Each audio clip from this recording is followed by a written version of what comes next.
교육 전문 컨설팅 그룹 어드미션 마스터스 진아킴입니다. 오늘의 질문은 US 뉴스 대학 랭킹이 발표되었는데 어떤 가치가 있나요? 입니다. 답변을 드리겠습니다. 미국에는 US 뉴스 외에 포브스 등 여러 기관들이 저마다 기준을 바탕으로 순위를 발표하고 있습니다. 평가 기준과 방식이 다르다 보니 항상 최고의 대학으로 인식되고 있는 하버드 대학이 뒤로 밀리는 결과도 나타나는 것입니다. US 뉴스의 순위 발표가 항상 관심을 모으는 것은 나름 꽤 오랜 역사를 가지고 있어 인지도가 가장 높기 때문입니다.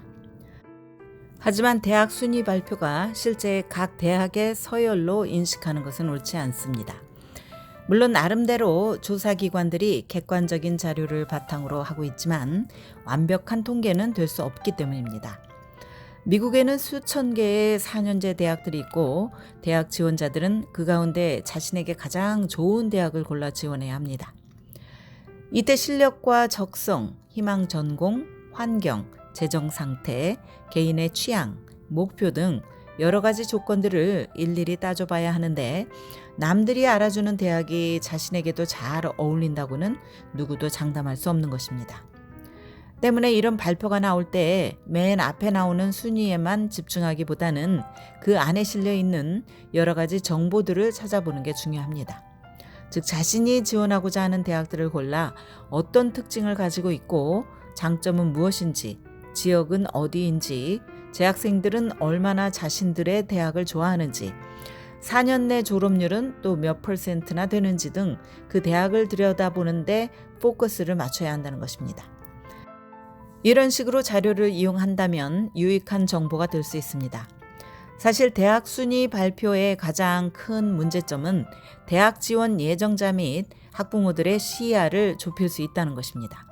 그리고 높은 순위에 오른 대학에 합격하면 성공이라는 막연한 공식을 통해 자기 만족에 빠질 수 있습니다. 그래서 남들이 알아줄 때 마치 높은 위치에 오른 것 같은 착각을 하게 만듭니다. 물론 명문대에 진학하면 여러 가지 좋은 점들이 많은 것도 사실이지만 간판에 너무 얽매이게 하는 건 좋지 않습니다. 그리고 각 기관들의 순위도 사실 매년 큰 차이를 보이지 않습니다. 뉴스가 아니라는 뜻입니다. 또 하나 알아둬야 할 것은 이런 순위를 발표하는 기관이나 언론사의 상당수는 이익을 목표로 한다는 점입니다.